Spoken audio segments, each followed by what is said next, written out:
정말 나의 마음이 뭘까를 집중 탐구를 한 결과 진짜 쓰기 싫다라는 마음이 들어서 100% 후련하게 풀리진 않지만 그래도 씀으로써 어딘가에 고백을 하는 느낌이 좀 들어서 제 마음대로 글을 못 써도 상관이 없고 의식의 흐름대로 마구 비극적인 글들을 쓴 다음에 그 뒤로는 들춰보지 않거든요. 정말 집에 금고가 있는데 거기다 집어넣어버려요. 예, 거기다가 그게 벌써 6년 전에 처음 나온 책인데 6년이라는 시간이 흐르면서 바뀐 어떤 시대 감정이라는 것이 있고 그런 거에 또 어긋나는 부분들이 있고 그러면 저는 계속 그 책에 갇혀 있는 사람이 되는 것 같더라고요. 그래서 꼴도 보기 싫어요, 사실 지금도.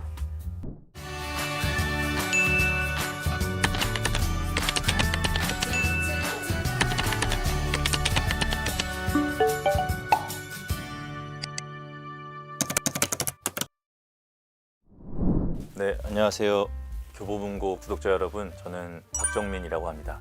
9명의 작가분들께서 모여서 글을 쓰는 마음에 대하여 각자가 이제 적으신 글들이고 그것들을 모아서 만든 쓰고 싶다, 쓰고 싶지 않다라는 책입니다. 저도 감사하게도 대단하신 작가님들 사이에서 몇 줄의 글을 쓸 수 있게 돼서 영광이었습니다. 처음에 제 출판사의 대표님을 뵀을 때는 수락도 아니고 거절도 아닌 어떤 애매한 입장 표현을 하기 위해서 이제 만났는데 만나서 얘기하다 보니까 제가 너무 쓰기 싫어하는 마음이 크더라고요. 그래서 이제 쓰고 싶지 않은 마음이 크다라고 말씀드렸는데 그럼 그 마음을 써주시면 된다 그러셔서 어리둥절 그냥 수락을 하고 집에 왔던 기억이 납니다. 이제 이 책에 실린 원고 이전에 많은 원고들이 이제 스쳐 지나갔어요. 이렇게도 써보고 저렇게도 써보고 결국엔 너무 꾸미고 있다. 내 마음을 직접적으로 좀 드러내지 못하고 있는 것 같다라는 생각이 들어서 이제 파기한 문서들이 꽤 되고 결국 마감일이 이제 닥쳐오고 정말 나의 마음이 뭘까를 집중 탐구를 한 결과 진짜 쓰기 싫다라는 마음이 들어서 뭐 비하인드 스토리인데 이제 처음 적어냈던 글들은 정말 쓰고 싶지 않은 이유 32가지 밖에 없었어요. 근데 이제 대표님이 그러면 너무 좀 그렇지 않을까요? 해서 여기 중간에 이렇게 파란 글씨로 그래도 좀 쓰고 싶은 글이 뭔가 있지 않을까요? 뭐 이렇게 말씀하셔가지고 그럼 한번 써보겠습니다 하고 겨우겨우 이렇게 두 단락을 쓴 거예요. 보통엔 저의 글쓰기는 그러니까 저의 개인적인 글쓰기는 모조리 그런 글들이에요.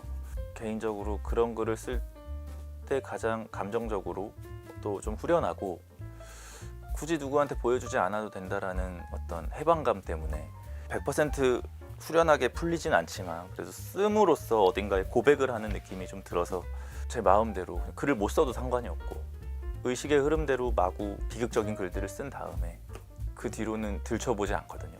정말 집에 금고가 있는데 거기다 집어넣어버려요. 거기다가 봉인을 한다는 뜻이 사실 그거거든요. 금고 속에 집어넣어버리고 제 보통의 글쓰기는 항상 그런 글쓰기였습니다. 그런 글쓰기들을 하다 보니까 제가 남들한테 보여주는 글을 그만 써야 되겠다라는 생각을 한 것도 사실 그런 글들에 매우 취해 있을 때였었기 때문에 근데 지금은 조금 생각이 좀 바뀌고는 있는데 보여주는 글도 좀 써봐야 되지 않나? 뭐 이런 생각을 하는데 뭐 쉽지는 않고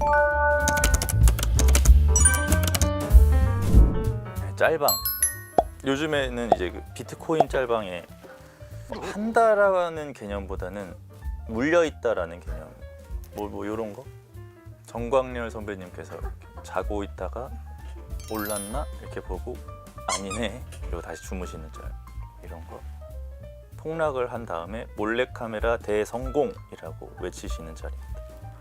저의 심경은 이거 후회하고 있어요 라는 짤방입니다.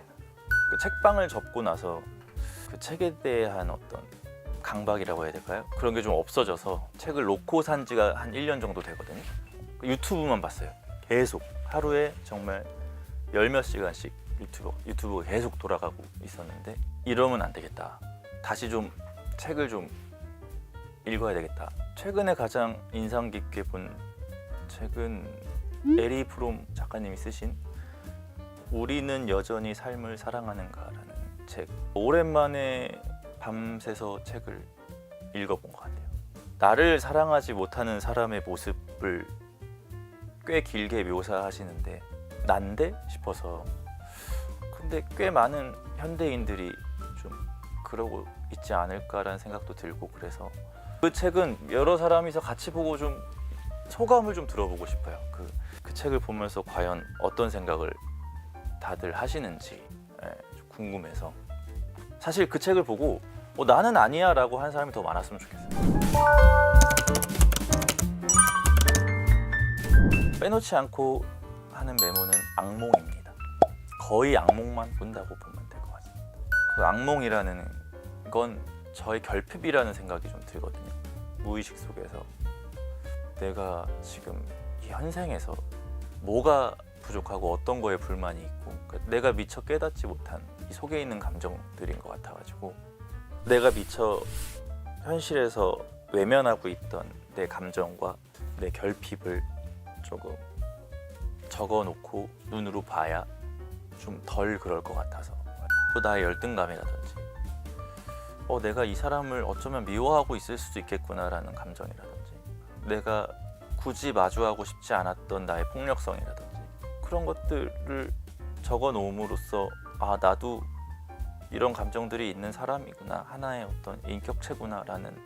왜냐하면 인간은 너무 나이가 먹으면 먹을수록 사회화가 되어가면서 자기 감정들이 지워지는데, 오롯이 그거를 자유롭게 표현해 주는 건 사실 제 꿈밖에 없는 것 같아서 그것들은 좀 적어 놓는 편인 것 같습니다. 나는 자기 전에 쓴다. 기본적으로는 해소의 작용을 해주는 게 가장 크고요. 두 번째는 매일마다 계속되는 연습인 것 같기도 하고요. 잘 쓰고 싶으니까. 나만 보는 일기도 잘 쓰고 싶어요. 그냥 일필휘지로 갈겨도 잘 쓰는 문장들을 쓰고 싶어서 그런 어떤 연습의 의미도 있고요. 여러 가지로 그냥 그 고즈넉한 그 몇십 분의 시간이 제 하루 중에 뜻깊은 시간인 것 같습니다. 그 에세이 형식을 빌려서 낸 책이잖아요. 근데 에세이라는 것이 너무 사적이고 개인적이고 그런 것들이 공유되고 하다 보니까 박정민이라는 사람의 생각이 담긴 책이 되면서 제가 아닌 다른 박정민이 생긴 것 같고, 그게 벌써 6년 전에 처음 나온 책인데 6년이라는 시간이 흐르면서 바뀐 어떤 이 시대 감정이라는 것이 있고, 그런 거에 또 어긋나는 부분들이 있고, 그러면 저는 계속 그 책에 갇혀 있는 사람이 되는 것 같더라고요. 그래서 꼴도 보기 싫어요, 사실 지금도. 그러니까 사람은 바뀌는데 리얼 박정민은 변하고 있는데 여기에 있는 박정민은 변하지 않고 계속되고 있잖아요. 사실 그 글을 쓰기 시작한 건 2012년도니까 10년 전이잖아요. 10년 전의 내 모습에 아직도 갇혀있는 느낌이 들어서 꼴 보기 싫다. 그때의 나가, 그러니까 그 책이라기보단 그 책에 쓴 글을 쓴 나가 매우 싫다. 그러니까 원래는 여기에도 그렇고 안 쓰겠다, 더 이상. 근데 이게 안 쓰는 것이 오히려 나를 더 가두는 일이구나라는 생각이 좀 들었어요. 시간이 지나서 뭐 진짜 쓸만한 인간 2라도 나와야 이 사람이 변했구나, 혹은 이 사람이 뭐 성숙했구나, 뭐 재미는 좀 없어졌지만 뭐 성숙했구나라는 느낌이라도 줄 텐데, 안 쓸 거야 라고 제가 선포하는 거를 알아주는 사람은 별로 없잖아요. 그러니까 써야 되겠구나, 이거 쓰지 않으면 모르겠구나 라는 생각이 들어서 지금 고민 중입니다. 책이라는 것을 제가 되게 좋아하는구나 라는 걸 느끼는 요즘이에요. 그리고 오늘 또 인터뷰하면서, 그리고 이 책을 쓰면서, 그리고 또 요즘 뭐 이렇게 생각들을 하면서 공유하고 싶은 글, 뭐 이런 것들을 좀 문장으로 옮겨봐야 되겠다라는 생각을 하고 있는데, 뭐 언제가 될지 모르겠지만 뭐 교보문고 독자 여러분들도 그렇고 저희 뭐 팬분들도 그렇고 기다려주시면 한번 열심히 한번 써보겠습니다. 제가 또 출판사를 하나 만들어서 출판사를 하나 갖고 있는데 열심히 책을 또 이제 진행하고 있거든요. 그 출판사를 하면서 너무 힘들더라고요. 배우 박정민이랑 꼬리표를 딱 떼고 그냥 출판사로서 막 교보문고니 어느 서점들을 막 이제 이렇게 뚫으려고 막 노력하는데 이게 저 너무 힘들어요. 네. 근데 오늘 이 자리가 그래서 너무 고귀해요. 열심히 또 출판사 대표로서도 좋은 책을 세상에 내어 보일 수 있도록 열심히 노력하고 뭐 출판사 대표로서 또 뭐 이렇게 찾아올 수 있도록 또 노력해 보겠습니다. 오늘 이렇게 들어주셔서 감사합니다.